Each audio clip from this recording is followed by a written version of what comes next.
What is up, everybody? I am Kevin Ioli, taking a little break from boxing and MMA right now. We're going to still be sort of in the combat field, sports field, but a little different twist on this one. That handsome face, you can tell, is not a fighter, is not a guy that's getting punched or kicked in the face. So, yeah, a little different. But my friend Matt Maxson joins me. Matt is actually the producer of the fabulous Netflix documentary, Mr. McMahon. There are 6 episodes to that. I watched episode number 1. And I want to say this, I'm going to be honest. I didn't know my friend here was the producer of this. And all of a sudden I see it scroll by on the screen and I go, wait a minute, I know that guy. Matt, congratulations on such a wonderful project. Welcome. Oh, thanks, Kevin. It's good to reconnect after years and different genres of our sports. I first met you when we were, I was a student journalist at UNLV, and you were the reporter you were the columnist for the Las Vegas Review-Journal, and you took me under your wing. And I would never have guessed that this is where it would end up. So obviously happy to jump on here and reconnect. Yeah, it was wild. Like Matt and I, we talked back then. We worked together at the Apple Store. Matt went on to work at HBO, so I was working for Yahoo Sports, and every now and then we had some our paths would cross. And I'm so proud. Like I kind of felt like in that time we were at the Apple Store, there were so many talented people that worked at the store and have gone on to do incredible things, right?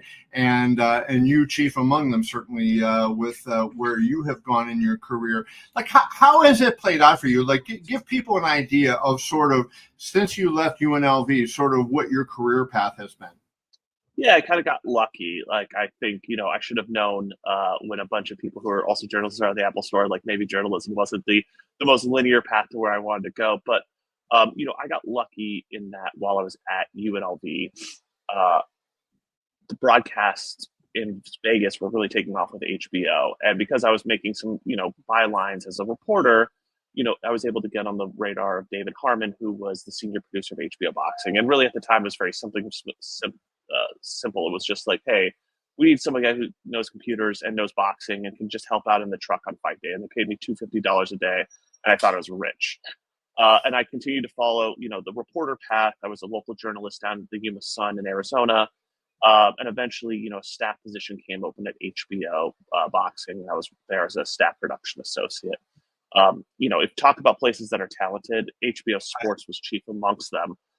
If you talk about the people who come out of there, not just people in the sports and boxing realm, but, filmmakers like Ezra Edelman, who worked on the 6-part O.J. Simpson series, and Jason Hare, who was, the director of The Last Dance. And from them, I got to learn a lot of good stuff. Around, 2016, it wasn't a foregone conclusion, but the writing had kind of become on the wall that HBO Boxing was no longer really like the network of champions and that they were divesting from boxing in a significant way.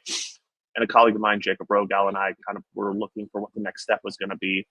And another HBO alum, Scott Boggins, who works a lot at the Olympics and stuff, had a series called The Circus. And he goes, how would you like to spend a year on the campaign trail following the presidential election? If I knew what I knew now, I'd be like, heck no, please don't make me do that. But I didn't know any better. And I spent all of 2016 on the campaign trail, met great people, worked on there, got on The Last Dance, Mr. McMahon, and just the credits have been really lucky from there. But it's a testament, I think, to, being able to be around creative people and getting lucky and all those types of things.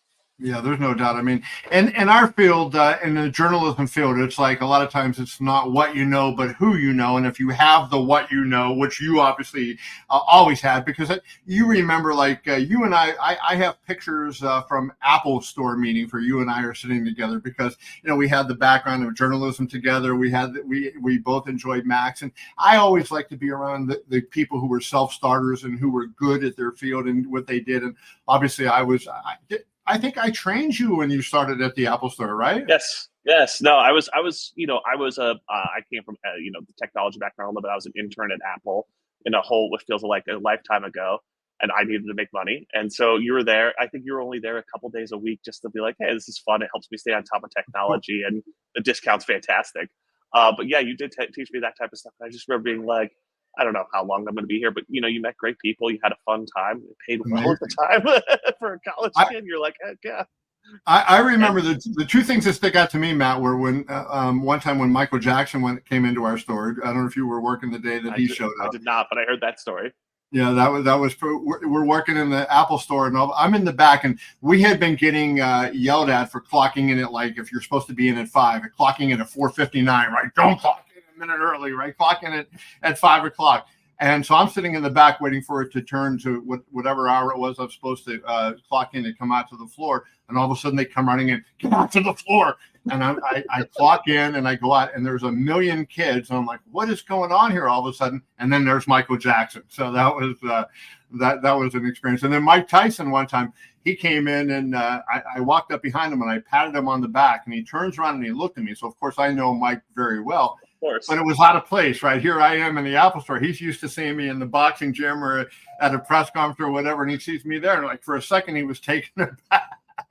So we had those experiences.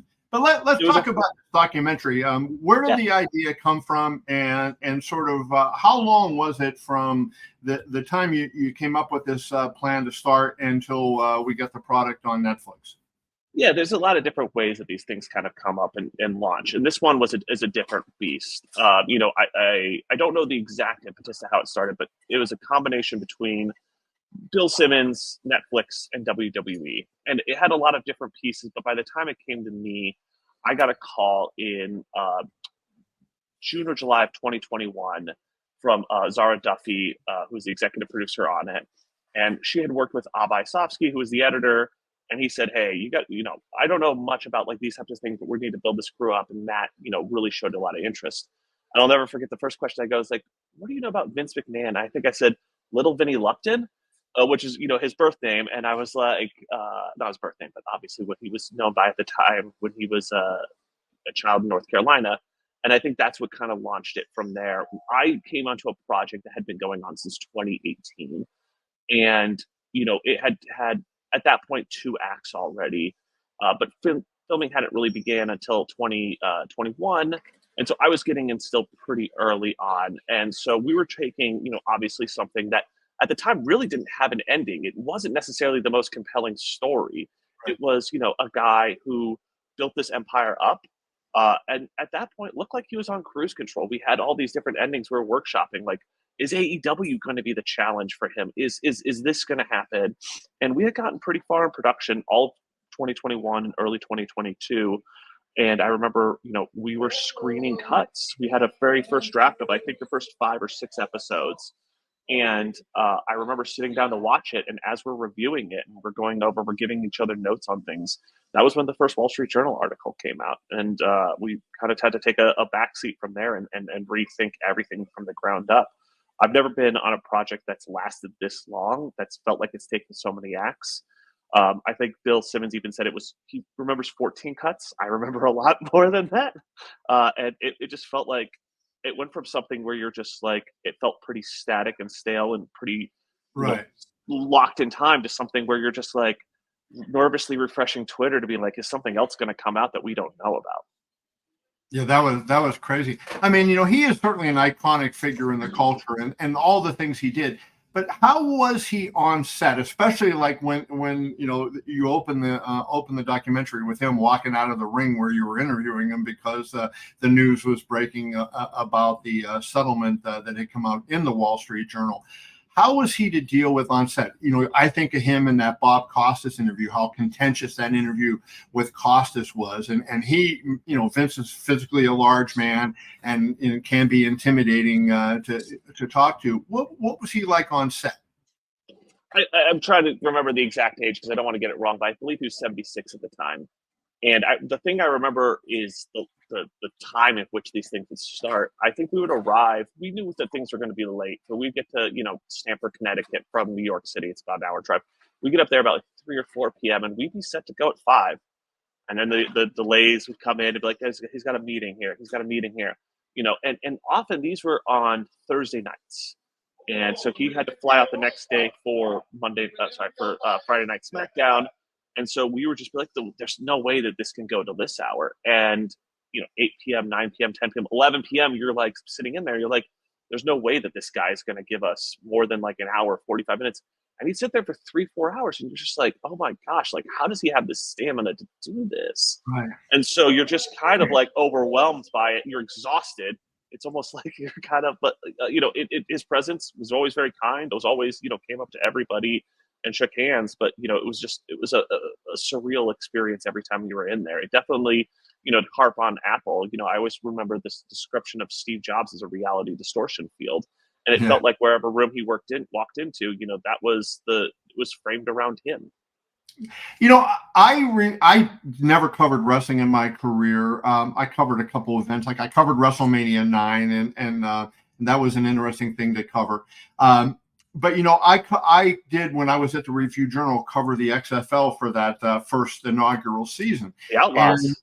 And because of that, right, I got to know, and it was interesting to me, Matt, that, even though I'm at a relatively small newspaper at that time in history, he's dealing with the titans of media, right? And here I am, a beat reporter for the Las Vegas, whatever, I can't even remember, what was her name? It's a Review Journal, Outlaws, right? Las Vegas Outlaws. Yeah, no, the Outlaws, sorry about that. Yeah, the Las Vegas Outlaws. And I covered it like football, which is what he wanted. So I talked to him a lot during the season, right, as the ups and downs. I was the only reporter, I think, that covered it as football. And I thought, he was one of these guys who was so passionate that he felt like if you were as passionate as him, he's going to give you something. And so I'm sure he saw that passion in you and your crew. And that's why he cooperated to the extent that he did with you. I also think, Chris Smith, who is the director of the series, has no background in professional wrestling. We would always kind of bring to him. It was David Shoemaker, who was one of our consulting producers from the Ringer. I grew up in the '90s in wrestling, so I've had the institutional knowledge of these type of things. But also, one of my other colleagues, Eric Malloy, didn't have that type of knowledge. So we would all kind of be this brain trust filtering through Chris and be like, hey, this is what matters. This is it. But Chris had this beautiful thing of, letting a silence be awkward. It's like sometimes, as a reporter or, as a producer, you want to fill the thing, or you want to walk your interview subject into the next thing. And he would say something and you would just let him sit in it. And sometimes the longer he sat in it, he realized how uncomfortable it could be. Or he'd just be a quick follow-up, what do you mean? And so many of those things made it into the series that you can see that it's not just necessarily passion. It's asking things he's never heard before. It's, taking a look at things or being introspective. There's a moment in the series that I don't think anybody else has caught on to as much as, things have kind of got of the Phil Mushnick because he's a dirtbag or things like that I see people do. But there's a moment where he says, there are times where what I say isn't necessarily what I mean. And that was just such a fulfilling thing. He's like, I'm the chairman of the board. I'm not going to tell you the truth. And we even set that up at the very beginning. He's not a reliable narrator. But, Chris did many subtle ways of getting that out that I just think was just such an art form and really was able to allow us to show him in a much different way. Yeah, I mean, and he had to navigate, promoting when he started in the 70s, when he was the announcer for the WWF shows. That was when they had kayfabe, right? So, they were presenting this as an athletic competition. This is sport. This is fighting. And now we have MMA and whatnot, and it's entertainment, and it's in World Wrestling Entertainment. So I think from a promoter standpoint, that's really difficult, right? Because you have to change. I'm presenting this as these are great athletes who are going to fight each other, compared to now, okay, we want to entertain you with the storyline and these still great athletes, but they're not actually fighting each other. It's also this part that he had belief in his audiences, that they were smart enough to realize that it is pre-scripted, it's predetermined. It's not necessarily fake. The events you still see on screen are happening, but he was smart enough that he goes, if we pull back the curtain, they're still going to want to come, because what we're doing is we're giving you, he says in this, we give you a chance to feel, we give you a chance to react. Just because I know that Brandon Stark isn't a real character doesn't mean I don't care about Game of Thrones. Right. Just because all these types of things, we still have emotions. I cry when I watch my daughter watch Bluey. It's these are things that still hit you. And I think that's the bigger thing, is it's telling you more truth about yourself. And I think that's this part of this doc that was really interesting, is that there are parts of him where you're just where does the line on kayfabe end? And I mean, that's really the larger point of Mr. McMahon. The Mr. McMahon character and Vince McMahon, no matter what he would say, they're not different. I think someone said it very subtly. It's him with the volume dialed up to 11, but it's him. And that's, I think, what he was so perfect at in his performances, and his ability, to create characters, was that he just didn't quite know where the line was. Right. It's interesting as he got more into the mainstream, right? Like his wife was in the Trump administration as a cabinet official. I have to think that that's difficult because he's doing all these wild things in the ring, the stink faces and all the crazy things that he did, right? That would not be, that you would think, normally associated with presidential politics and all that. But he still had to keep that persona up, and yet he, on the other hand, he had to walk among that crowd of the country's power brokers, right? The rich and the famous and the powerful. And I thought it was really interesting the way he has navigated those two separate worlds. Yeah, no, you're not wrong. And I know you've only got to episode 1, but there's a part in episode 6, and one of our central, thesis is that the producers were able, like, we really locked on to. And it started off as a big idea, but as other things came up, it became a smaller idea. There was Irv Muchnick, not to be confused with Phil Muchnick, wrote a book about Benoit, and Phil Muchnick wrote the foreword of it. And there's this line that has stuck with me ever, that since then, that we kept on trying to hammer out of it, which is that Phil kind of gave up on Vince's wrestling, that there's no chance that he could influence it. But his least favorite thing about late Empire America is that so much of America looks like Vince's wrestling. And that became this kind of thesis that we hit on, which we call the wrestleification of America. And it's always been this piece where, the longer you look at it, Vince has this thing that's in primary colors. And obviously, Donald Trump as a character drew so much from his time in WWE. And you have to believe that the longer you look at it, so many people saw what Donald Trump did, and maybe a degree of from separation, and are able to be like, if I'm like Vince's wrestling, I'm going to get the reaction I want. So maybe he was able to walk in two separate worlds, or maybe he was able to bring the two disparate worlds together. Yeah, that's pretty incredible. So what do you think, when somebody watches all 6 episodes of this, how do they perceive Mr. McMahon? How do they perceive Vince? Is it going to be differently? Do you feel like you changed their perception of Vince after watching this? I think it's almost like politics in a weird way, that you're going to come away from this with whatever your perception is, probably more entrenched. If you thought that he was, as Phil Mushnick says, a dirtbag, you're going to have more evidence to support that. If you think that he was the P.T. Barnum and the greatest promoter of all time, you're going to get more evidence to support that. I think, what you're looking at is, someone who was a creative genius, someone who was able to see the larger picture at the right time when, capitalism was at its peak in the 1980s, and strike at it and take what was, these regional cliques and make it big, and also swung for the fences in so many different ways. And what you also see is how power can corrupt absolutely. A man who had so much of what he wanted in life, yearning for more at the expense of other people, whether it be, the wrestlers whose lives or backs were broken on him, or, the women who were deeply affected by him. I think that, there's just so many different ways that you're just going to look at this and just be like, I see my opinion in here more entrenched. I'm disappointed that he resigned from TKO after the sale, because to see him and Dana White working together in the same company would have really been pretty incredible. But do you think we have seen the final act from Vince McMahon, or do you think there will be one more public act before he's done? It's so hard to answer that. But I mean, my best guess would be, it seems like with the sale of the shares, that everything like that, it just seems like, he's resigning from it, but you never know. Like, that's, I think, the one thing that was always the piece of this in so many different endings, that, you never know with this man. He's changed things so many times. He's never quite written off. I have to believe that maybe he won't have a final act, but he'll certainly have a coda.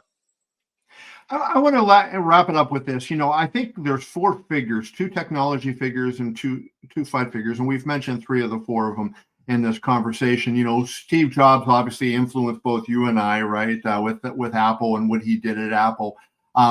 Dana White certainly as a visionary grew the UFC from zero to a multi-billion-dollar company. Bill Gates, you think of Windows and you think of Bill Gates, right? And then Vince McMahon. I see a lot of similarities. Obviously there's differences in between them all, but I see a lot of similarities in the sense of the drive and the vision and the self-belief. And I wonder, am I alone in that, or do you, as a person now who, you knew Steve Jobs from the technology world, and obviously Bill Gates the same way, and Vince, you put your life into this project. Do you see the parallels between those four men? It is. It's a parallel. I think what you see the most in it, and the one thing I see that all those men have, is you look at something, maybe it's an apple, and you're just like, that's an apple. That's how I would look at it. I go, this is an apple. It's got skin on it, it's got seeds, it's got some, sugar, whatever. And I think that so many people like that, are able to look at it and just be like, that's not that. That's so much more. It has some unlimited potential. It could be this. What Dana White did with the UFC that took, something that was practically going to get banned and turned it into not just like, an acceptable sport, but, one of the preeminent sports in America. And, the one thing that my, friends always want to ask about, Steve Jobs took a look at the first draft of the iPhone and says, we don't have a product. And, did this, song and dance to get through that first keynote address with all the different hand phones and sleight of hand to get through it. And it's like, this is what this thing needs to be. For Vince McMahon to take what was a kitschy regional promotion and says, this is not wrestling, this is sports entertainment, and this is not going to be New York and Allentown and whatever. This is going to be in every corner of the world. And I think every one of those guys at one point was laughed at, and every one of them has, put all their chips on the line and bet it all on black, for lack of a better term, and came out ahead. Obviously a lot of luck goes into that. If Vince tries to take that promotion worldwide in the 70s, probably falls on his face. If Dana White, gets a little bit more hands-on with John McCain, maybe there is legislation that, prohibits it from happening nationwide. There's so many, things that, luck plays into it. But, those people are visionary because they look at something and go, that's not an apple, that's something way more. No doubt. Good stuff, Matt. I appreciate you. I could go on for a long time. It is great to see you, and I'm glad to get a chance to do this. Want to tell everybody, Mr. McMahon on Netflix. You don't want to miss it, because if you have any interest in wrestling at all, or if just a great profile, right? Sometimes you read The Atlantic and you get a great profile of somebody. This is what you get with Mr. McMahon. You want to catch that. Matt Maxson, appreciate you, brother.